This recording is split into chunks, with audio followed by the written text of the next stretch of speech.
जब अपॉकलिप्स आया तो मुझे पता चला कि मेरे पास दो फॉर्म्स हैं, एक ह्यूमन फॉर्म और दूसरा ज़ॉम्बी फॉर्म। मैं अपनी इच्छा के अनुसार दोनों फॉर्म्स के बीच स्विच कर सकता था। सप्लाईज की तलाश करते समय मैंने अपने ज़ॉम्बी फॉर्म में ट्रांसफॉर्मेशन किया और ज़ॉम्बीज की भीड़ के बीच ऐसे चलने लगा जैसे वहां कोई मौजूद ही ना हो। घर लौटने के बाद मैंने वापस अपने ह्यूमन फॉर्म में ट्रांसफॉर्मेशन किया और उसी समय रेड वाइन और हॉट पॉट का मजा लेने लगा। कुछ समय पहले अचानक एक ब्लैक मिस्ट पूरी दुनिया पर छा गई थी और जिसने भी उसे इनहेल किया वह एक खून का प्यासा ज़ॉम्बी बन गया। इसी बीच मैं और मेरे कुछ क्लासमेट्स चौथी मंजिल के एक क्लासरूम के अंदर फंस गए थे। भूख से मजबूर होकर कुछ बहादुर क्लासमेट्स और मैं खाना ढूंढने के लिए अलग अलग निकल गए, लेकिन आखिर में सिर्फ मैं ही सप्लाईज लेकर वापस लौटने में कामयाब हुआ। हालांकि जब मैं क्लासरूम के दरवाजे पर पहुंचा तो मेरा दिल बैठ गया। मेरी गर्लफ्रेंड और कई क्लासमेट्स ने मेरे लिए दरवाजा खोलने से इनकार कर दिया क्योंकि 3 ज़ॉम्बीज मेरे पीछे पीछे आ रहे थे। जिस बात ने मुझे और भी गुस्सा दिला दिया वह थी मेरी गर्लफ्रेंड को राइचियस अंदाज में यह कहते सुनना, मुझे माफ करना, सबकी सेफ्टी के लिए हम तुम्हें अंदर आने का रिस्क नहीं ले सकते। उस समय मेरा मन बस उन्हें जमकर गाली देने का कर रहा था। जब वे खाना ढूंढने के लिए बाहर गए थे तब किसी ने उन्हें रिस्क न लेने के लिए नहीं कहा था। मुझे पहले कभी क्यों एहसास नहीं हुआ कि यह पूरा ग्रुप पिग्स और डॉग्स से ज्यादा कुछ नहीं था। बिना एक और शब्द कहे मैं मुड़ा और चौथी मंजिल के एक दूसरे क्लासरूम में जाकर छिप गया। लेकिन थोड़ी ही देर बाद वे तीनों ज़ॉम्बीज वहां भी पहुंच गए। बिना हेजिटेशन के मैंने खाना ज़ॉम्बीज की तरफ फेंका, पलटा, अगले क्लासरूम का दरवाजा खोला और तुरंत उसे अपने पीछे लॉक कर दिया। अपने शरीर को दरवाजे से लगाकर मैं पूरी ताकत से उसे बंद रखने की कोशिश करने लगा। कमरे के अंदर जोर जोर की बैंगिंग की आवाज गूंजने लगी क्योंकि ज़ॉम्बीज बार बार अपने सिर दरवाजे पर पटक रहे थे। अगले क्लासरूम पर हमला इसलिए नहीं हुआ था क्योंकि वहां मौजूद लोगों ने टेप से दरवाजे के आसपास की दरारों को सील कर दिया था और किताबों के फटे हुए पेजेस से विंडोज को ढक दिया था। उन्हें पता चल चुका था कि ज़ॉम्बीज सभी नियर साइटेड थे और इंसानों का शिकार करने के लिए सिर्फ स्मेल और हियरिंग पर डिपेंड करते थे। लेकिन मेरे पास टेप नहीं थी और दरवाजे को सील करने में मदद करने वाला भी कोई नहीं था। मुझे अकेले ही उस प्रेशर को सहना पड़ा। तभी 2 और ज़ॉम्बीज उस अटैक में शामिल हो गए। अब मैं ज्यादा देर तक टिक नहीं सका। एक जोरदार क्रैश के साथ मैं जमीन पर गिरा दिया गया। मैंने उठकर भागने की कोशिश की लेकिन मैं एक कदम पीछे रह गया। 5 ज़ॉम्बीज ने पीछे से मुझ पर छलांग लगा दी और उनमें से एक ने तुरंत मेरी गर्दन से मांस का एक बड़ा टुकड़ा नोच लिया। उस पल मेरा दिल अनविलिंगनेस से भर गया। बेहोश होने से पहले के आखिरी पलों में मुझे अपने पेरेंट्स और अपने भाई का ख्याल आया और मैं सोचने लगा कि वे कैसे होंगे। समय बीता गया और अचानक मेरी अनकॉन्शियस माइंड में एक आवाज गूंजने लगी। वह आवाज बेहद एंशिएंट लग रही थी, मानो उसने अनगिनत एजेस को पार कर लिया हो। यिन यांग हेवन तुम्हें ट्रांसफॉर्मेशन की शक्ति प्रदान करता है। आवाज के फेड होते ही मैं अचानक कोमा से जाग गया। खड़े होने के बाद मैंने चारों तरफ देखा लेकिन आसपास मुझे कोई भी नजर नहीं आया। अपना सिर हिलाते हुए मुझे आखिरकार याद आया कि उसी दिन पहले ज़ॉम्बीज ने मुझ पर हमला किया था। कंफ्यूज्ड होकर मैंने अपने हाथों को उठाकर उन्हें ध्यान से देखा लेकिन तभी मुझे पता चला कि वे बिल्कुल भी अलग नहीं दिख रहे थे। ये देखकर मेरा मन गाली देने का हुआ लेकिन मैंने पाया कि मैं बिल्कुल भी बोल नहीं सका था। मैं केवल मन ही मन आह भर सका था। तभी मुझे अचानक कुछ अजीब महसूस हुआ। मेरे पास अभी भी ह्यूमन कॉन्शियसनेस मौजूद थी। मैं साफ साफ सोच सका था, ब्लैक बोर्ड पर लिखे कैरेक्टर्स को पहचान सका था और यहाँ तक कि मल्टीप्लिकेशन, निमोनिक्स और 300 टैंग पोएम्स भी याद कर सका था। यह एहसास होते ही मैं एक्साइटमेंट से भर गया। मैं लगभग वहीं उछल पड़ा। मैंने जल्दी से अपना थोड़ा स्टिफ हाथ उठाया और अपनी गर्दन को छुआ। स्मूथ स्किन की जगह मुझे फटी हुई मसल टिश्यू और बिखरा हुआ थ्रोट महसूस हुआ। मेरा हाथ कांपने लगा। अपनी कंडीशन देखने के लिए मैं बाथरूम के मिरर की तरफ बढ़ा लेकिन जैसे ही मैंने चलना शुरू किया मुझे एहसास हुआ कि मेरे शरीर का एक हिस्सा जैसे पैरालाइज्ड हो गया था, जिसकी वजह से मैं लंगड़ा कर चल रहा था। लड़खड़ाते हुए आगे बढ़ते बढ़ते आखिरकार मैं बाथरूम तक पहुंच गया। तभी पहली बार मैंने खुद को मिरर में देखा। सफेद आंखें, ग्रेइश स्किन, मैं बिल्कुल एक ज़ॉम्बी जैसा दिख रहा था और वह भी बुरी तरह इंजर्ड ज़ॉम्बी। मेरी गर्दन पर मौजूद मैसिव वुंड को देखकर मेरे लिए रियलिटी को एक्सेप्ट करना मुश्किल था। मैं चिल्लाकर कहना चाहता था कि मैं ज़ॉम्बी नहीं बनना चाहता लेकिन मेरे मुंह से सिर्फ एक ज़ॉम्बी की रोर निकली। हालांकि जल्द ही मुझे एहसास हुआ कि मेरा शरीर फिर से बदलने लगा था। मेरी ओरिजिनली पेल स्किन धीरे धीरे नॉर्मल कलर में लौटने लगी। उसी समय मेरे चेहरे और शरीर से ज़ॉम्बी के फीचर्स भी धीरे धीरे गायब होने लगे। लेकिन अगले ही सेकंड मैं धड़ाम से जमीन पर गिर पड़ा। उस समय मेरी गर्दन के घाव से लगातार बहुत सारा ब्लड बह रहा था जिसकी वजह से मेरी कॉन्शियसनेस धीरे धीरे ब्लर होने लगी। उसी समय दरवाजे के बाहर चीखने और भागने की आवाजें गूंजने लगीं जिससे पता चल रहा था कि ज़ॉम्बीज को फ्रेश फ्लेश और ब्लड की स्मेल आ गई थी। मैंने कभी नहीं सोचा था कि मैं दोबारा इंसान में ट्रांसफॉर्म हो सकता हूँ। जब मैं ज़ॉम्बी था तब मेरी गर्दन का घाव कोई बड़ी बात नहीं थी लेकिन दोबारा इंसान बनने के बाद वही घाव एक फेटल इंजरी बन गया था। बहुत ज्यादा ब्लड लॉस और मेरा शैटर्ड थ्रोट होने की वजह से मेरे लिए सांस लेना इम्पॉसिबल हो गया था। मुझे लग रहा था कि मैं मरने वाला हूँ। उसी वक्त मैंने सोचा कि क्यों ना दोबारा ज़ॉम्बी बन जाऊं। जैसे ही ये थॉट मेरे दिमाग में आया मेरा शरीर एक बार फिर बदल गया। मेरी गर्दन का दर्द गायब हो गया और मेरी ब्लैक प्यूपिल्स की जगह व्हाइट आइज ने ले ली। 5 सेकंड से भी कम समय में मैं दोबारा ज़ॉम्बी में ट्रांसफॉर्म हो चुका था। तभी बाथरूम का दरवाजा जोर से खुला और एक ज़ॉम्बी अंदर घुस आया। हालांकि ऐसा लग रहा था जैसे उसने अपना टारगेट खो दिया हो और वह जल्द ही बिना किसी मकसद के इधर उधर घूमने लगा। मैं जमीन पर पड़ा हुआ था और पूरी तरह एग्जॉस्टेड था। इन 2 ट्रांसफॉर्मेशंस ने जैसे मेरी सारी स्ट्रेंथ खत्म कर दी थी लेकिन मेरा दिल एक्साइटमेंट से भर गया था। एक ज़ॉम्बी और इंसान के बीच अपनी मर्जी से स्विच कर पाना मतलब मेरी सर्वाइवल एबिलिटी किसी भी दूसरे इंसान से कहीं ज्यादा होगी। तभी मुझे वह फ्रेज याद आया जो मेरे दिमाग में आया था, यिन यांग हेवन तुम्हें ट्रांसफॉर्म होने की शक्ति प्रदान करता है। लगता है यही मेरी अपनी किस्मत थी। लेकिन आखिर यिन यांग हेवन था क्या? उसने मुझे ट्रांसफॉर्म होने की शक्ति क्यों दी थी? जब भी मैं यिन यांग शब्दों के बारे में सोचता मुझे तुरंत वह यिन यांग फिश पेंडेंट याद आता था जिसे मैं अपनी गर्दन में पहना करता था। इंस्टिंक्टिवली मैंने नीचे देखा। मेरी हैरानी की कोई सीमा नहीं रही क्योंकि पेंडेंट गायब था। उसकी जगह मेरी छाती पर यिन यांग फिश का एक पैटर्न दिखाई दे रहा था। वह पेंडेंट मुझे मेरे पिता ने दिया था। मेरे पिता ने एक बार कहा था कि उन्हें वह पेंडेंट एक मीटियोराइट क्रेटर के अंदर संयोग से मिला था। अब ऐसा लग रहा था कि उसमें जरूर कुछ अनयूजुअल था। मैंने मन ही मन कसम खाई कि एक दिन मैं इसके पीछे की सच्चाई जरूर पता लगाऊंगा। लेकिन अभी सबसे इंपॉर्टेंट था सर्वाइव करना और अपने परिवार को ढूंढना। इसके बाद मैं सोचने लगा कि अपनी इंजरीज को कैसे हील करूं और खुद को ज्यादा स्ट्रॉन्ग कैसे बनाऊं। अचानक मेरे दिमाग में एक आंसर आया। किसी ज़ॉम्बी को मारने के बाद मैं अपनी उंगली से उसकी कॉर्प्स को टच करके ब्लड एनर्जी और प्यूरिफिकेशन सोर्स एनर्जी अब्सॉर्ब कर सकता था और खुद को स्ट्रॉन्ग बना सकता था। ये नॉलेज मुझे बिल्कुल नेचुरल लग रही थी, जैसे ये हमेशा से मेरे दिमाग में मौजूद हो। ठीक वैसे ही जैसे प्यास लगने पर पानी पीना अपने आप पता होता है, मैं भी पास में पड़ी एक ज़ॉम्बी कॉर्प्स की तरफ मुड़ गया। उस ज़ॉम्बी को पहले ही किसी और ने मार दिया था। मैं लड़खड़ाते हुए उसके पास पहुंचा और अपनी इंडेक्स फिंगर उसके चेहरे पर रख दी। तुरंत ही इलेक्ट्रिसिटी जैसी एनर्जी मेरी उंगली के जरिए मेरे शरीर के अंदर प्रवेश करने लगी। इस सेंसेशन ने मुझे बेहद प्लेजर का एहसास कराया। उसी समय मेरी गर्दन के घाव के आसपास ग्रैन्युलेशन टिश्यू बनने लगा। सिर्फ कुछ सेकंड्स के अंदर मेरी इंजरी लगभग पूरी तरह हील हो गई। मेरी स्ट्रेंथ और एजिलिटी थोड़ी बढ़ गई और यहाँ तक कि मेरी भूख भी गायब हो गई। ये तो परफेक्ट था। मुझे ज़ॉम्बीज या इंसानों को खाने की कोई जरूरत नहीं थी। मुझे सिर्फ किसी कॉर्प्स को टच करके उसकी एनर्जी अब्सॉर्ब करनी थी। उस वक्त मेरे दिल में स्ट्रॉन्ग बनने की जबरदस्त डिजायर पैदा हो गई। सिर्फ स्ट्रॉन्ग बनकर ही मैं इस एपोकलिप्स में ज्यादा लंबे समय तक सर्वाइव कर सकता था। मैं बाथरूम से बाहर निकला, पास में पड़ी एक फायर एक्स ढूंढी और अपनी स्लॉटर शुरू करने के लिए तैयार हो गया। हालांकि जब मैं उस क्लासरूम के पास से गुजर रहा था जहां मेरी गर्लफ्रेंड छिपी हुई थी, तभी मैं अचानक रुक गया। दरवाजा खुला हुआ था। क्यूरियस होकर मैं अंदर चला गया। तभी मुझे पता चला कि वहां मौजूद सभी क्लासमेट्स ज़ॉम्बीज में बदल चुके थे। मूनलाइट के नीचे पूरा फ्लोर डिब्री से भरा हुआ था। वहां का सीन देखकर लग रहा था कि उनके ट्रांसफॉर्म होने से पहले फूड को लेकर उनके बीच कॉन्फ्लिक्ट हुआ था। मैंने ज़ॉम्बीज के उस ग्रुप में तलाश शुरू की और आखिरकार अपनी एक्स गर्लफ्रेंड को भी ढूंढ लिया। मुझे उम्मीद नहीं थी कि मुझे मरने के लिए छोड़ देने के बाद भी वह खुद सर्वाइव नहीं कर पाएगी। मेरे दिल में मौजूद हेट्रेड धीरे धीरे खत्म हो गई। इसके बाद मैं एक मोटे ज़ॉम्बी के पास गया और अपनी इंडेक्स फिंगर से उसे टच किया, लेकिन कुछ भी नहीं हुआ। ऐसा लग रहा था कि मैं सिर्फ उन्हीं ज़ॉम्बीज से एनर्जी अब्सॉर्ब कर सकता था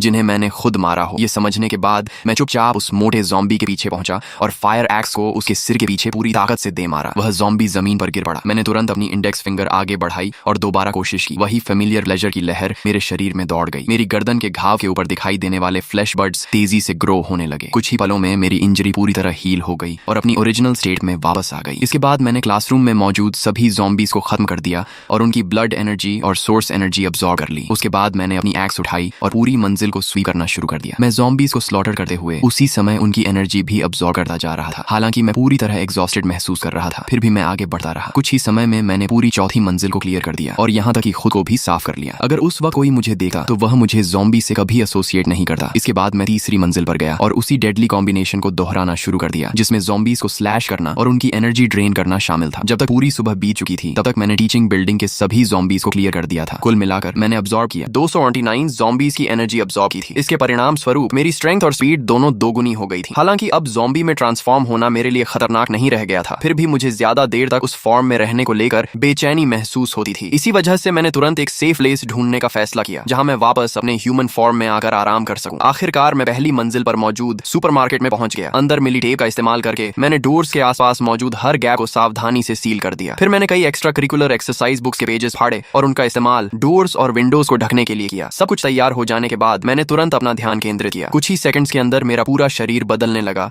और मैं एक खूंखार ज़ॉम्बी से वापस एक नॉर्मल इंसान में ट्रांसफॉर्म हो गया। हालांकि ह्यूमन फॉर्म में वापस आने के बाद मुझे अपनी सारी पावर गायब होती हुई महसूस हुई। ऐसा लग रहा था जैसे मेरा ज़ॉम्बी फॉर्म पूरी तरह एक अलग बॉडी के रूप में मौजूद हो। फिर भी मैंने एक इंटरेस्टिंग बात नोटिस की। अब मेरे पेट में बिल्कुल भी भूख महसूस नहीं हो रही थी। ऐसा लग रहा था कि मेरे ह्यूमन फॉर्म और ज़ॉम्बी फॉर्म में वही न्यूट्रिएंट्स या शायद वही एनर्जी रिजर्व्स शेयर होते थे। फिर भी भूख न लगने का मतलब ये नहीं था कि मैं पूरी तरह फूड को इग्नोर कर सकता था। इसलिए मैंने मिल्क की एक बॉटल खोली और उसे एक ही सांस में पी गया। फिर मैंने ब्रेड का एक टुकड़ा उठाया और उसके कई बड़े बाइट्स लिए। अच्छी बात यह थी कि मेरा सेंस ऑफ टेस्ट अभी भी इंटैक्ट था। मैं अब भी खाने की स्वीट अरोमा और फ्लेवर को एंजॉय कर सकता था। जैसे ही मैं अपना खाना जल्दी जल्दी खा रहा था तभी अचानक बाहर से एक ब्रॉडकास्ट की आवाज गूंजने लगी। उस अनाउंसमेंट में सभी बचे हुए टीचर्स और स्टूडेंट्स को जल्दी से स्कूल के फ्लैग रेजिंग प्लेटफॉर्म पर इकट्ठा होने का आदेश दिया गया था। हम new Taipei city temporary rescue team हैं। ये शब्द सुनते ही मेरे माथे पर शिकन आ गई। मुझे हैरानी हुई कि रेस्क्यू टीम इतनी जल्दी पहुंच गई थी। मैं तुरंत खड़ा हुआ, दरवाजे पर लगे एक्सरसाइज पेपर का एक कोना उठाया और बाहर झांक कर देखा। 20 से ज्यादा लोग सावधानी से कैंपस के अंदर आगे बढ़ रहे थे। उनमें से हर एक के पास अलग अलग तरह के फायर आर्म्स थे। उनमें से एक व्यक्ति मेगाफोन पकड़े हुए था और लगातार अनाउंसमेंट दोहरा रहा था। मैं तुरंत समझ गया, शायद यही शहर की आखिरी बची हुई आर्म्ड फोर्स थी और वे मुख्य रूप से स्कूल में फंसे बच्चों को रेस्क्यू करने आए थे। तभी अचानक भूरे बालों वाली एक खूबसूरत लड़की चिल्लाते चिल्लाते हुए आगे की तरफ दौड़ी। डैड! उसे देखते ही रेस्क्यू टीम का एक मेंबर तुरंत उसकी तरफ दौड़ा। उस आदमी का शरीर कांप उठा और उसने अपनी बेटी को कसकर गले लगा लिया। भगवान का शुक्र है, मेरी बेटी अभी भी जिंदा है। मैंने उस लड़की को तुरंत पहचान लिया। वह लिन शेनशेन थी, स्कूल की सबसे खूबसूरत स्टूडेंट और स्कूल के टॉप अचीवर्स में से एक। तभी एक और टीचर कई स्टूडेंट्स के साथ टीचिंग बिल्डिंग से बाहर निकल आया। उनके पीछे एक दर्जन से ज्यादा ज़ॉम्बीज उनका पीछा कर रहे थे। रेस्क्यू टीम ने तुरंत फायरिंग शुरू कर दी। कुछ ही पलों में ज़ॉम्बीज को गोली मारकर गिरा दिया गया। हालांकि गन फायर की आवाज ने आसपास के इलाके से और भी ज्यादा ज़ॉम्बीज को आकर्षित कर लिया। जल्द ही अनगिनत ज़ॉम्बीज स्कूल की तरफ इकट्ठा होने लगे। बढ़ते खतरे को देखते हुए रेस्क्यू टीम में मौजूद एक मिडिल एज्ड आदमी ने तुरंत सभी को सेफ जोन की तरफ रिट्रीट करने का आदेश दिया। जैसे ही मैंने सेफ जोन शब्द सुना, मैं बेचैन हो गया। क्या उन्होंने पहले ही सर्वाइवर्स के लिए कोई बेस बना लिया था? क्या मेरे माता पिता और मेरा छोटा भाई भी वहां हो सकते थे? मैंने आगे कुछ सोचे बिना दरवाजा धक्का देकर खोला और बाहर की तरफ दौड़ पड़ा। जैसे जैसे गन फायर तेज होती गई, ज़ॉम्बीज एक के बाद एक गिरते जा रहे थे, लेकिन उनकी जगह और भी ज्यादा ज़ॉम्बीज लगातार सामने आते जा रहे थे। मेरा दिल अचानक बैठ गया। मुझे एहसास हुआ कि मैंने बहुत जल्दबाजी कर दी थी और मुझे इतनी लापरवाही से बाहर नहीं निकलना चाहिए था। उसी समय अचानक ऊपर की मंजिलों पर मौजूद ज़ॉम्बीज ने विंडोज को तोड़ दिया और ऊपर से ऐसे गिरने लगे जैसे किसी बर्तन से डंपलिंग्स नीचे गिर रहे हों। हालांकि गिरने के कारण उनकी कई हड्डियां टूट गई थीं, फिर भी वे उठकर खड़े होने के लिए स्ट्रगल करने लगे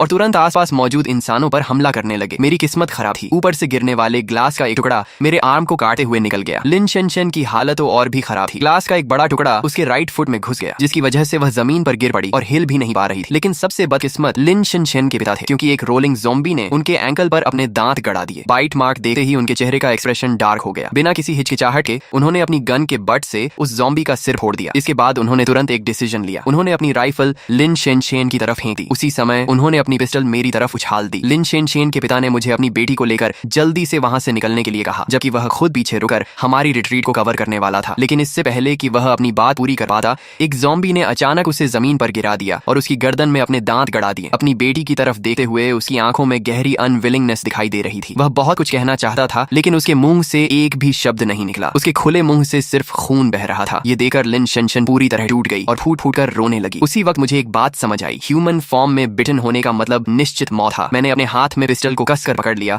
और सोचने लगा कि क्या मैं जिंदा सुपरमार्केट तक वापस पहुंच पाऊंगा। तभी मेरी नजर इंस्टिंक्टिवली लिन शेनशेन के हाथ में मौजूद राइफल पर चली गई। वह ऑटोमेटिक राइफल काफी हैवी दिख रही थी। लिन शेनशेन अभी सिर्फ एक यंग गर्ल थी, शायद वह इसे ठीक से यूज न कर पाए। शायद मुझे अपनी पिस्टल उसके राइफल से एक्सचेंज कर लेनी चाहिए। लेकिन जैसे ही यह थॉट मेरे दिमाग में आया, लिन शेनशेन ने तेजी से राइफल उठाई और सीधे मेरी तरफ एम कर दिया। उसकी मूवमेंट्स बेहद प्रोफेशनल थीं और उसकी आंखों का लुक साफ बता रहा था कि वह मजाक नहीं कर रही थी। मैंने तुरंत दोनों हाथ ऊपर कर दिए। मैं पूरी तरह स्टन्ड था और सोचने लगा कि कहीं उसने मेरे थॉट्स को समहाउ पढ़ तो नहीं लिया। इससे पहले कि मैं खुद को एक्सप्लेन कर पाता, उसने ट्रिगर दबा दिया। अचानक गन फायर गूंज उठी। बुलेट्स मेरे क्रॉच के ठीक नीचे से निकलती हुई पीछे से मेरी तरफ झपट कर आ रहे एक ज़ॉम्बी को जा लगी और वह वहीं गिर पड़ा। मैंने घबराकर जोर से सलाइवा निकला। मेरी टांगें अनकंट्रोलेबली कांपने लगीं। वह बुलेट मुझसे सिर्फ कुछ सेंटीमीटर्स की दूरी से निकली थी। तभी मुझे समझ आया कि उसके पिता ने उसे राइफल क्यों सौंपी थी। वह सिर्फ राइफल चलाना ही नहीं जानती थी, बल्कि उसका एम भी टेरिफाइंगली एक्यूरेट था। गोली चलाने के बाद लिन शेनशेन ने मुझसे चिल्लाकर कहा, बेवकूफ, जल्दी करो और मुझे उठाकर ले चलो। मैंने तुरंत अपना पहले वाला आइडिया छोड़ दिया। उसके इंस्ट्रक्शंस को फॉलो करते हुए मैंने उसे अपने शोल्डर्स पर चढ़ने दिया ताकि वह ज्यादा इफेक्टिवली शूट कर सके। उस केओस के बीच किसी ने भी हम दोनों पर ध्यान नहीं दिया। पास ही कई ऐसे लोग थे जिन्हें ज़ॉम्बीज ने बाइट कर लिया था और वे जानते थे कि उनके बचने की कोई होप नहीं थी। भागते रहने के बजाय वे रुक गए और अपनी बची हुई स्ट्रेंथ का इस्तेमाल करके दूसरों की प्रोटेक्शन करने लगे। चुपचाप मैंने अपना मास्क पहन लिया, फिर तुरंत ज़ॉम्बी में ट्रांसफॉर्म हो गया। ट्रांसफॉर्मेशन होते ही मेरे शरीर में अचानक जबरदस्त स्ट्रेंथ भर गई। उसी समय लिन शेनशेन को अपने शोल्डर्स पर मेरा शरीर अचानक काफी हल्का महसूस हुआ। बिना किसी हेजिटेशन के मैं उस सुपरमार्केट की तरफ तेजी से दौड़ा जिसे मैंने पहले अपने कब्जे में लिया था। हालांकि मैं ज़ॉम्बी में ट्रांसफॉर्म हो चुका था, फिर भी मैं अपने साथ एक लिविंग पर्सन को कैरी कर रहा था। इसी वजह से 3 ज़ॉम्बीज हमारा पीछा करने लगे, लेकिन लिन शेनशेन ने तुरंत पीछे मुड़कर कई बर्स्ट्स फायर किए। तीनों ज़ॉम्बीज तुरंत जमीन पर गिर पड़े। आखिरकार जब हम सुपरमार्केट के एंट्रेंस पर पहुंचे तो मैंने लिन शेनशेन को अंदर फेंक दिया और मुड़कर वहां से जाने की तैयारी करने लगा। मुझे भरोसा था कि उसे सील्ड डोर के गैप के पास रहने की ट्रिक पता थी, वरना वह अब तक सर्वाइव ही नहीं कर पाती। लेकिन इससे पहले कि मैं वहां से जा पाता, लिन शेनशेन ने अचानक मुझे पकड़ लिया। उसने पूछा कि क्या मैं अंदर नहीं आ रहा था। मैं केवल ज़ॉम्बी जैसी रोर्स निकाल सकता था, क्योंकि मैं बिल्कुल बोल नहीं सकता था। इसलिए मैंने दूर की तरफ कुछ शॉट्स फायर किए और अपने हाथों के जेस्चर्स से उसे समझाने की कोशिश की। तभी लिन शेनशेन समझ गई कि मैं क्या कहना चाहता था। मैं वापस जाकर लोगों को बचाना चाहता था, साथ ही मैं यह भी पता लगाना चाहता था कि सेफ जोन आखिर कहां लोकेटेड था। तुरंत लिन शेनशेन ने मुझे सावधान रहने के लिए कहा। अगर कुछ भी गलत होता तो वह चाहती थी कि मैं वापस सुपरमार्केट में लौट आऊं। इसके बाद उसने अपनी राइफल मेरी तरफ बढ़ा दी। मैंने सिर हिलाया और बैटलफील्ड की तरफ वापस मुड़ गया। मेरा इरादा उन सभी लोगों को बचाने का था जो अपनी जान रिस्क में डालकर फंसे हुए स्टूडेंट्स को रेस्क्यू करने के लिए तैयार थे। साथ ही मैं सेफ जोन की लोकेशन का पता लगाना भी चाहता था। जब मैं वहां पहुंचा तब रेस्क्यू टीम अभी भी रिट्रीट कर रही थी। मैंने राइफल उठाई और उनके उनका पीछा कर रहे ज़ॉम्बीज़ पर फायरिंग शुरू कर दी। मैंने इससे पहले कभी फायर आर्म इस्तेमाल नहीं किया था, इसलिए दूर से टारगेट्स को हिट करना मेरे लिए काफी मुश्किल था। मेरे पास कोई ऑप्शन नहीं बचा, इसलिए मुझे क्लोज रेंज में जाकर लड़ना पड़ा। कुछ ही देर में मेरी एम्यूनिशन खत्म हो गई। बिना किसी हिचकिचाहट के मैंने राइफल फेंक दी, अपनी पीठ पर मौजूद फायर एक्स निकाली और सीधे ज़ॉम्बीज़ की भीड़ में घुस गया। एक्स बार बार ऊपर उठती और नीचे गिरती रही। ज़ॉम्बीज़ एक के बाद एक कटकर गिरते जा रहे थे, लेकिन उनकी संख्या बहुत ज्यादा थी। हर बार जब मैं एक ज़ॉम्बी को मारता तो तुरंत 3 से 5 और ज़ॉम्बीज़ मेरी तरफ दौड़ पड़ते। जैसे ही रेस्क्यू टीम स्कूल गेट तक पहुंची, लगातार हो रही गनफायर की आवाज से आकर्षित होकर ज़ॉम्बीज़ की एक मैसिव वेव वहां पहुंच गई। देखते ही देखते रेस्क्यू टीम ज़ॉम्बीज़ की भीड़ के बीच फंस गई। अब उनके बचकर निकलने की कोई उम्मीद नहीं थी। मजबूरी में किसी ने ग्रेनेड की पिन खींच दी। जोरदार एक्सप्लोजन ने कई ज़ॉम्बीज़ के शरीर के चीथड़े उड़ा दिए। हालांकि इस एक्सप्लोजन ने कैंपस की तरफ और भी ज्यादा ज़ॉम्बीज़ को अट्रैक्ट कर लिया। अनडेड की एंडलेस भीड़ को देखते हुए आखिरकार मैंने लड़ना बंद कर दिया। ज़ॉम्बीज़ की संख्या इतनी ज्यादा थी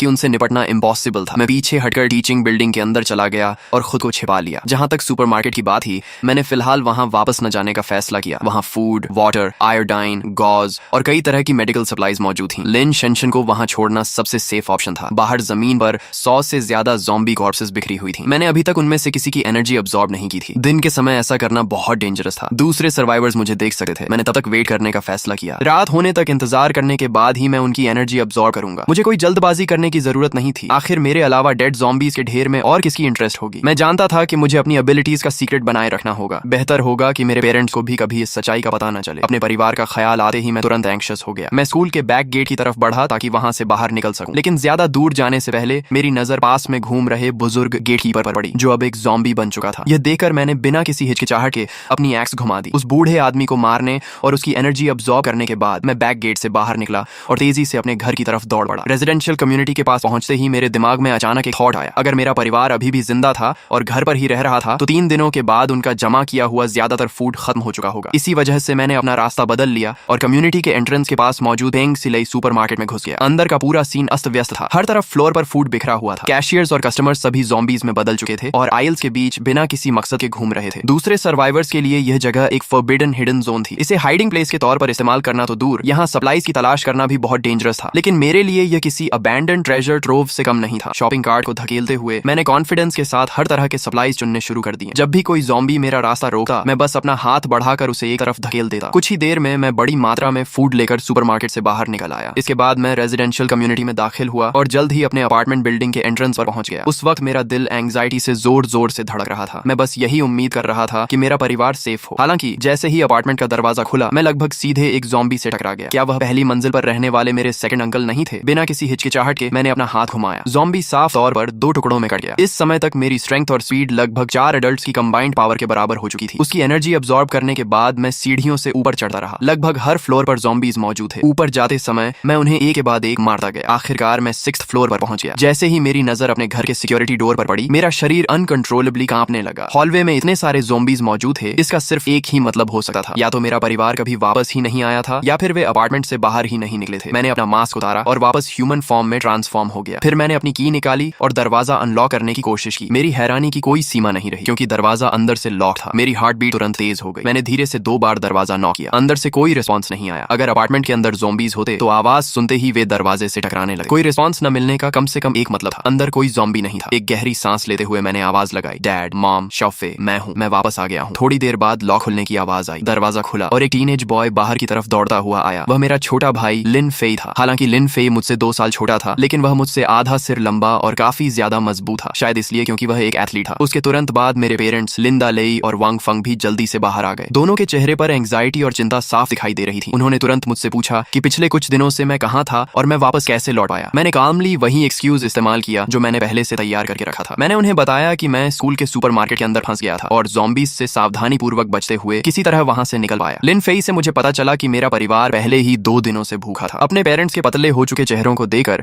मैंने तुरंत उन्हें पहले खाना खाने के लिए कहा। पूरा परिवार फूड से भरे बड़े बैग को देकर उसे घूरने लगा और उनके मुंह में पानी आने लगा। लिन फेई ने तुरंत मिल्क की एक बोतल उठाई और उसे एक ही सांस में पी गया। स्नैक्स के अलावा मैं राइस, वेजिटेबल्स और मीट भी लेकर आया था। मैंने उन्हें इंस्ट्रक्शंस दिए कि जिन फूड्स की शेल्फ लाइफ लंबी है उन्हें स्टोर करके रखें और वेजिटेबल्स और मीट को पहले खाएं। अगर सप्लाईज खत्म हो गए तो मैं बस बाहर जाकर और सप्लाईज ढूंढ लाऊंगा। ये सुनते ही वांग फांग तुरंत किचन की तरफ गई और खाना तैयार करने लगी। अच्छी बात यह थी कि शहर की गैस, टैप वाटर और इलेक्ट्रिसिटी अभी भी काम कर रही थी, वरना खाना बनाना काफी ज्यादा ट्रबलसम हो जाता। करीब 1 घंटे बाद किचन से मीट की रिच अरोमा बाहर आने लगी। उस स्मेल ने तीनों पुरुषों यानी पिता और दोनों बेटों के मुंह में तुरंत पानी ला दिया। जल्द ही चारों का परिवार डाइनिंग टेबल के चारों चारों तरफ इकट्ठा हो गया और ईगरली खाना खाने लगा। तभी अचानक पुराना रेडियो क्रैकल करते हुए चालू हो गया। लिंदा लेई ने तुरंत अपनी चॉपस्टिक्स नीचे रखी, रेडियो के पास गया और फ्रीक्वेंसी एडजस्ट करने लगा। कुछ मोमेंट्स बाद आखिरकार ब्रॉडकास्ट सुनाई देने लगा। अनाउंसमेंट के मुताबिक पूरी दुनिया में एक ग्लोबल डिजास्टर फैल चुका था जिसने इंसानों की 90% पॉपुलेशन को ज़ॉम्बीज में बदल दिया था। एक्सपर्ट्स का दावा था कि यह कैटास्ट्रोफी पिघलते हुए ग्लेशियर से रिलीज हुए ancient viruses, ocean nuclear pollution, global warming और कई दूसरे एनवायरमेंटल फैक्टर्स के कॉम्बिनेशन की वजह से हुई थी। पूरे देश के लोगों को फूड स्टॉकपाइल करने और रेस्क्यू का इंतजार करने का निर्देश दिया गया था। इसके अलावा गवर्नमेंट ने गन बैन भी हटा दिया था और सिटीजंस को खुद अपनी सेफ्टी करने के लिए एनकरेज किया था। इसके बाद स्टेशन पर बार बार वही मैसेज ब्रॉडकास्ट किया जाने लगा। यह देखकर लिंदा लेई ने दूसरा चैनल लगा दिया। जल्द ही रेडियो से एक अलग आवाज सुनाई दी। ब्रॉडकास्ट में बताया गया कि इंटरनेशनल बायोलॉजिकल रिसर्च सेंटर ने ज़ॉम्बीज के ब्रेन्स के अंदर एक क्रिस्टल खोजा है। फिलहाल उसे म्यूटेटेड क्रिस्टल कोर कहा जा रहा था। रिपोर्ट के अनुसार अगर कोई इंसान एक म्यूटेटेड क्रिस्टल कोर कंज्यूम करता है तो उसे 1 पॉइंट एनहांसमेंट मिलता है। 1000 म्यूटेटेड क्रिस्टल कोर्स कंज्यूम करने के बाद बॉडी में एक क्वालिटेटिव लीप आएगा जिससे किसी इंसान की स्ट्रेंथ लगभग 10,000 किलोग्राम तक पहुंच सकती है। हालांकि इसके साइड इफेक्ट्स अभी भी अननोन थे, इसलिए लोगों को इन्हें सावधानी से इस्तेमाल करने की सलाह दी गई थी। ये सुनते ही मेरी इंटरेस्ट तुरंत बढ़ गई। क्या इसका मतलब ये था कि मेरा ह्यूमन फॉर्म भी स्ट्रॉन्गर हो सकता था? ब्रॉडकास्ट सुनने के बाद लिंदा लेई का एक्सप्रेशन कुछ ग्रिम हो गया। गवर्नमेंट ने सिटीजंस को फूड स्टॉकपाइल करने के लिए कहा था, लेकिन उसने रेस्क्यू की कोई टाइमलाइन नहीं बताई थी। गन बैन हटा दिया गया था और लोगों को खुद को बचाने के लिए एनकरेज किया गया था। ये सभी साइंस सिर्फ एक ही बात की तरफ इशारा कर रहे थे। सिचुएशन बेहद सीरियस थी। जहां तक म्यूटेटेड क्रिस्टल कोर्स की बात थी, उनके साइड इफेक्ट्स भी सबसे बड़ी चिंता नहीं थी। असली समस्या यह थी कि आम लोगों के लिए सिर्फ 1000 क्रिस्टल कोर्स हासिल करना ही इम्पॉसिबल था। आखिर इसके लिए 1000 ज़ॉम्बीज को मारना पड़ता। डिनर खत्म होते होते दोपहर के सिर्फ 3 बजे थे। नाइटफॉल होने में अभी काफी समय था। मैंने कुछ ज़ॉम्बीज को मारने, म्यूटेटेड क्रिस्टल कोर्स को स्टडी करने और साथ ही पूरी बिल्डिंग को क्लियर करने का फैसला किया। दूसरों के लिए म्यूटेटेड क्रिस्टल कोर हासिल करना बेहद डिफिकल्ट हो सकता था, लेकिन मेरे लिए यह बिल्कुल भी प्रॉब्लम नहीं थी। अपना फैसला करने के बाद मैंने अपने क्लोथ्स और मास्क पहने। पेरेंट्स को बताकर मैं अपनी फायर एक्स लेकर निकला। ज़ॉम्बी फॉर्म में ट्रांसफॉर्म हुआ और 5th फ्लोर की तरफ बढ़ गया। जब मैं रूम 502 के पास पहुंचा तो मैंने नोटिस किया कि उसका दरवाजा थोड़ा खुला हुआ था। बिना किसी हिचकिचाहट के मैंने दरवाजा पुश करके खोला और सीधे अंदर चला गया। कमरे में मौजूद दोनों ज़ॉम्बीज ने मेरी तरफ देखा, फिर तुरंत अपनी नजरें हटा ली। उनकी रिएक्शन देखकर मैं कंफ्यूज हो गया। मैं सिर से पैर तक कवर्ड था। फिर वे तुरंत कैसे पहचान गए कि मैं भी उन्हीं में से एक था। एक तेज सिजलिंग साउंड के साथ मैंने अपनी एक्स घुमाई और एक ज़ॉम्बी के सिर को वहीं 2 हिस्सों में स्प्लिट कर दिया। हालांकि इस बार मैंने उस कॉर्प्स की एनर्जी तुरंत अब्सॉर्ब नहीं की। इसके बजाय मैंने फायर एक्स की मदद से ज़ॉम्बी के सिर को सर्च करना शुरू किया। ज्यादा देर नहीं लगी और मुझे एक ट्रांसपेरेंट क्रिस्टल मिल गया जो लगभग एक बीन जितना बड़ा था। उसे हाथ में लेकर मैंने ध्यान से एग्जामिन किया। क्रिस्टल की सरफेस बेहद रेगुलर थी, लगभग ऐसी जैसे नेचर ने खुद डायमंड को फॉर्म किया हो। उसकी सिर्फ एक कमी थी कि वह पूरी तरह ट्रांसपेरेंट नहीं था। उसके अंदर कई ब्लड कलर्ड इंप्यूरिटीज तैर रही थी। यही क्लियरली म्यूटेटेड क्रिस्टल कोर था। जहां तक उन ब्लड कलर्ड इंप्यूरिटीज की बात थी, वे मोस्ट लाइकली ब्रॉडकास्ट में बताए गए साइड इफेक्ट्स का सोर्स थी। मैंने म्यूटेटेड क्रिस्टल कोर अपनी पॉकेट में रख लिया। फिर मैंने फ्लोर पर पड़े उस ज़ॉम्बी कॉर्प्स की तरफ देखा जिसमें अब उसका क्रिस्टल कोर नहीं था। क्यूरियस होकर मैंने अपनी इंडेक्स फिंगर आगे बढ़ाई और उसे अब्सॉर्ब करने की कोशिश की। फेमिलियर प्लेजरेबल सेंसेशन तुरंत वापस आ गई। उसी समय मेरे दिमाग में एक मैसेज दिखाई दिया। म्यूटेटेड क्रिस्टल कोर के अंदर मौजूद पावर को प्यूरिफिकेशन सोर्स एनर्जी कहा जाता था। वहीं ज़ॉम्बी के शरीर के अंदर मौजूद पावर को ब्लड एनर्जी कहा जाता था। दूसरे शब्दों में म्यूटेटेड क्रिस्टल कोर निकालने के बाद भी ज़ॉम्बी कॉर्प्स के अंदर ब्लड एनर्जी मौजूद रहती थी जिसे अब्सॉर्ब किया जा सकता था। फर्क सिर्फ इतना था कि इससे आधी एनर्जी ही मिलती थी। प्यूरिफिकेशन सोर्स एनर्जी और ब्लड एनर्जी के बारे में जानने के बाद मेरे दिमाग में अचानक एक आइडिया आया। मैंने तुरंत एक म्यूटेटेड क्रिस्टल कोर निकाला और उसे अपनी हथेली पर रख लिया। फिर मैंने अपनी इन्नेट एबिलिटी एक्टिवेट की और उसकी एनर्जी अब्सॉर्ब करना शुरू कर दिया। हालांकि इस बार मैंने जानबूझकर प्रोसेस को कंट्रोल किया और सिर्फ ब्लड एनर्जी अब्सॉर्ब की। तभी एक मिराक्युलस सीन सामने आया। म्यूटेटेड क्रिस्टल कोर के अंदर मौजूद ब्लड कलर्ड इंप्यूरिटीज नीचे की तरफ बहने लगी और मेरी हथेली में मर्ज होने लगी। उसी समय मेरी अपनी स्ट्रेंथ बढ़ने लगी। म्यूटेटेड क्रिस्टल कोर को दोबारा देखते हुए मुझे पता चला कि उसके अंदर एक भी इंप्यूरिटी बाकी नहीं बची थी। क्रिस्टल पूरी तरह क्लियर हो चुका था। मेरे होंठों के कोने पर एक स्माइल आ गई। अब मैं और मेरा परिवार म्यूटेटेड क्रिस्टल कोर्स को बिना किसी साइड इफेक्ट्स की चिंता किए अब्सॉर्ब कर सकते थे। इसके बाद मैंने बचे हुए ज़ॉम्बी के सारे दांत निकाल दिए और उसे अपने अपार्टमेंट के सामने वाले रूम 601 के अंदर लॉक कर दिया। फिर मैं वापस अपने ह्यूमन फॉर्म में ट्रांसफॉर्म हो गया। घर की तरफ जाते हुए मैंने अपने छोटे भाई लिन फेई को आवाज लगाई और उसे फायर एक्स थमा दी। मैंने काल्मली पूछा, क्या तुम ज़ॉम्बी को मारने की हिम्मत रखते हो? ये सवाल सुनते ही लिन फेई ने तुरंत एक्साइटमेंट में सिर हिला दिया। फिर उसने फर्मली कहा कि हाँ, वह ऐसा कर सकता है। बिना एक और शब्द गंवाए मैंने रूम 6 और 1 का दरवाजा खोला और अपने छोटे भाई को सीधे अंदर धकेल दिया। इससे पहले कि लिन फे कुछ समझ पाता, खून से लथपथ एक ज़ॉम्बी अचानक उसकी तरफ झपट पड़ा। उस टेरिफाइंग सीन ने लगभग उसकी जान ही निकाल दी। अपने छोटे भाई को कमरे के अंदर धकेलने के बाद मैंने दरवाजा बंद कर दिया और बाहर खड़े होकर इंतजार करने लगा। बिना दांतों वाला ज़ॉम्बी किसी कुत्ते से भी कम खतरनाक था। मुझे भरोसा था कि लिन फे उसे हैंडल कर सकता था। उसी समय कमरे के अंदर से लिन फे की मदद के लिए चीखने की आवाजें आने लगी। मैंने उसे पूरी तरह इग्नोर कर दिया। कुछ ही देर बाद अंदर से मीट काटने की आवाज आने लगी। ये सुनकर मैं तुरंत रिलैक्स हो गया। मैंने जल्दी से दरवाजा खोला। जैसे ही मैं अंदर गया, मैंने देखा कि लिन फेई पूरा खून से ढका हुआ था और दांत भींचकर मुझे घूर रहा था। ब्रो, इस ज़ॉम्बी के तो एक भी दांत नहीं है। ये सुनकर मैं मुस्कुराया। मैंने ही इसके सारे दांत निकाल दिए थे, वरना तुम जैसे रेकलेस रुकी को मैं अंदर जाने की हिम्मत कैसे करता। तभी अचानक नीचे से ज़ॉम्बीज की दहाड़ें सुनाई देने लगी। ऐसा लग रहा था कि दोनों भाइयों के मास्क की स्मेल ने उन्हें अट्रैक्ट कर लिया था। मैंने तुरंत लिन फेई से फायर एक्स वापस ले ली। फिर मैंने अपने छोटे भाई से कहा कि वह पहले घर चला जाए, जबकि मैं आने वाले ज़ॉम्बीज को हैंडल करूंगा। खुद एक ज़ॉम्बी को मारने के बाद लिन फेई को आखिरकार समझ आया कि ये ज़ॉम्बीज कितने ट्रबलसम थे। वह बर्डन नहीं बनना चाहता था, इसलिए डिसाइसिवली वापस घर चला गया। इसके बाद मैंने अपना मास्क पहना और ज़ॉम्बी फॉर्म में ट्रांसफॉर्म हो गया। मेरी तरफ तेजी से आ रहे पांचों ज़ॉम्बीज मेरे लिए बिल्कुल भी थ्रेट नहीं थे। मैंने आसानी से उन्हें एक के बाद एक काट कर गिरा दिया। पहले की तरह उसी मेथड को फॉलो करते हुए मैंने उनकी ब्लड एनर्जी अब्सॉर्ब कर ली। म्यूटेटेड क्रिस्टल कोर्स को प्यूरिफाई करने के बाद आखिरकार मैं घर लौट आया। जब वंग फांग ने मुझे खून से लथपथ अंदर आते देखा तो वह तुरंत मेरे लिए क्लीन क्लोथ्स लेने दौड़ी। हालांकि मैंने हाथ हिलाकर उसे मना कर दिया। मैंने बताया कि मैं बाद में उसी रात फिर से बाहर जाने वाला था। नाइटफॉल होते ही पूरा परिवार डिनर के लिए टेबल के चारों तरफ इकट्ठा हो गया। तभी एक बार फिर रेडियो ब्रॉडकास्ट शुरू हो गया। इंटरनेशनल बायोलॉजिकल रिसर्च सेंटर ने अनाउंस किया कि म्यूटेटेड क्रिस्टल कोर्स को कंज्यूम करने से फिजिकल फिटनेस में क्वालिटेटिवली ट्रिगर हो सकता है। जो इंसान इस ट्रांसफॉर्मेशन को हासिल कर लेते थे उन्हें फर्स्ट स्टेज इवॉल्वर्स कहा जाता था। इसके अलावा म्यूटेटेड क्रिस्टल कोर्स का लगातार कंजम्पशन करने से बॉडी और भी ज्यादा स्ट्रांग होती जाएगी। करंट रिसर्च डेटा के अनुसार अभी तक म्यूटेटेड क्रिस्टल कोर्स कंज्यूम करने वाले लोगों में कोई मेजर साइड इफेक्ट्स डिस्कवर नहीं हुए थे। डिनर खत्म होने के बाद मैंने 7 म्यूटेटेड क्रिस्टल कोर्स निकाले और उन्हें टेबल पर रख दिया। फिर मैंने पूछा कि सबसे पहले कौन इसे ट्राई करना चाहता है। ये सुनते ही वंग फांग ने एक हाथ से लिन फेई का हाथ और दूसरे हाथ से मेरा हाथ पकड़ लिया। उसने फर्मली कहा कि उसके दोनों बेटों में से किसी को भी इन्हें खाने की परमिशन नहीं थी। आखिर लिन फैमिली की लिनिएज उन्हीं पर डिपेंड करती थी। लिंदा ले ने कुछ नहीं कहा। इसके बजाय उसने कामली एक म्यूटेटेड क्रिस्टल कोर उठाया और उसे अपने मुंह में डाल लिया। जैसे ही क्रिस्टल कोर उसके शरीर के अंदर पहुंचा वह प्योर एनर्जी में ट्रांसफॉर्म हो गया। वह एनर्जी तेजी से उसके पूरे शरीर में फैलने लगी। तुरंत ही लिंडा ले को सिर से पैर तक रिफ्रेश्ड महसूस हुआ। उसने सिर हिलाया और कहा कि यह मुंह में जाते ही मेल्ट हो गया। इसे खाने के बाद वह क्लियरली महसूस कर सकता था कि उसकी फिजिकल फिटनेस काफी इंप्रूव हो गई थी। ये सुनते ही लिन फेई भी खुद ट्राई करने के लिए ईगर हो गया। उसने एक्साइटमेंट में कहा कि वह भी एक खाना चाहता है। हालांकि बोलने से पहले लिंडा ले ने मेरी तरफ देखा। तुम्हारा भाई ही बाहर जाकर फूड सर्च करने वाला है। वह जितना स्ट्रॉन्गर बनेगा उसके सर्वाइव करने के चांसेस उतने ही ज्यादा होंगे। उसकी स्ट्रेंथ में होने वाला हर छोटा इंप्रूवमेंट एक और उम्मीद के बराबर है। जहां तक शाओफे की बात है वह बाद में और मिलने तक वेट कर सकता है। ये सुनकर मैंने अब और हेजिटेशन नहीं की। मैंने म्यूटेटेड क्रिस्टल कोर्स उठाए